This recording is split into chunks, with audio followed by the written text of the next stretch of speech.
Shri Venkateswara gold తాకట్టులో ఉన్న మీ బంగారాన్ని విడిపించి కొనబడును. సార్ నమస్కారం సార్, మీ పేరు? నా పేరు విఎస్ రాజా. సార్, మెగాస్టార్ చిరంజీవి గారు రేపు ఆగస్టు 22వ తారీఖున 69వ పుట్టినరోజు కార్యక్రమాల్లో అయితే జరగబోతున్నాయి. ఏం చెప్తారు మీరు ఒక అభిమానిగా? ఆయన గురించి ఏం చెప్తామండి? కష్టజీవి అంటే మహా కష్టజీవి అండి ఆయన. కష్టజీవులు ఇంకా అంత కష్టజీవిని మళ్ళీ చూడలేము. ఇంకా అలాంటి కష్టజీవి కోసం వినలేము కూడానండి. అంటే ఆయన ఇండస్ట్రీలోకి వచ్చి దాదాపుగా 40 ఏళ్ళు అవుతుంది కదండి. మొదటి సినిమా పునాదిరాలు కానించి కూడా ఆయన కష్టపడుతూనే ఉన్నారన్న కదా. ఈ రోజుకి కూడా ఆయన పనితనం కానీ ఆయన యాక్టింగ్ కానీ ఎలా ఉన్నాయంటారు? ఇంకా అసలు చెప్పక్కర్లేదండి. మెగాస్టార్ అంటే మెగాస్టారే. ఇంకా ఆయన గురించి నేను తమిళం కానీ లేకపోతే చాలా భాషలు చూశానండి. డ్యాన్స్ వేస్తే చూసిగలితే చూడబుద్ధి వేసేది చిరంజీవి గారి డ్యాన్స్. ఇండస్ట్రీలో అలాంటి నటుని మళ్ళీ మనం చూడగలమంటారా? అది చూడలేమంటే అది ఒకరిదో ఒకరికి రాదు. మెగాస్టార్ అంటే మెగాస్టారే.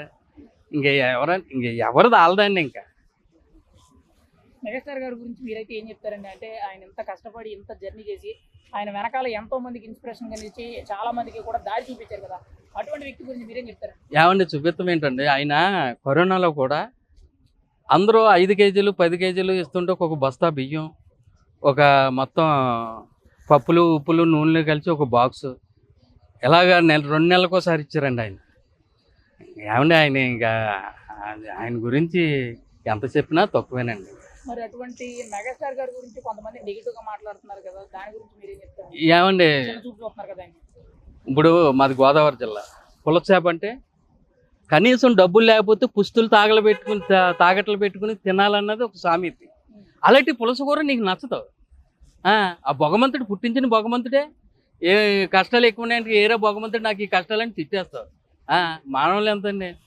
నీకు నచ్చితే నీకు నచ్చినట్టు, నీకు నచ్చింది నాకు నచ్చాలని లేదు, నాకు నచ్చింది నీకు నచ్చాలని లేదు.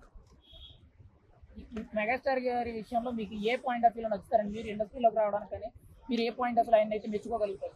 ఏమండి ఏ పాయింట్ ఆఫ్ అయినా సరే ఇప్పుడు ఒక లొకేషన్ ఉన్నదండి. ఇప్పుడు ఎవరన్నా అయితే అలా ఇలా ఆయన సంటు కుర్రల్లాగా తిరిగేస్తారు ఆయన. నేను ఆయనతో 3 సినిమాలు చేశానండి. గాడ్ ఫాదర్, కంపెనీ ఆర్టిస్ట్గా, సైరా సినిమా చేశానండి, 150 కూడా చేశానండి. 150 అయితే నేను చేసింది ఎడిటింగ్లో పోయింది, కానీ గాడ్ ఫాదర్లో కనిపిస్తా, సైరా నరసింహారెడ్డిలో కూడా కనిపిస్తాను. ఎలా అనిపించిందండి చిరంజీవి గారు పక్కన నటించినప్పుడు? ఇంకా ఆయన గురించి ఎంత చెప్పినా తక్కువ అని మీకు ముందే చెప్పాను సార్. ఇంకా మరి రాబోయే అప్కమింగ్ సినిమాలు అంటే మెగా 157 కానీ విశ్వంబరాయలా కానీ ఏమైనా ఉన్నారా? అందులో ఏం లేను. ఇంకా ఆయన సినిమాలు అంటే ఇంకా తెలుగు రాష్ట్రాలే కాదండి, కర్ణాటక కూడా, ఇంకా తమిళంలో కూడా వేరే అభిమానులు మామూలుగా మన తెలుగు హీరో తెలుగు అభిమానులు ఉంటాం ఒకటే. వేరే రాష్ట్రాలు కూడా మామూలుగా ఆయన అంటే ఇజిలేసి చేస్తారండి, మామూలుగా కాదు. అది చిరంజీవి గారు. ఒక మాటలో మెగాస్టార్ చిరంజీవి అంటే మీరేం చెప్తారు? మెగాస్టార్ చిరంజీవి అంటే మెగాస్టార్ సూపర్ అని చెప్తానండి.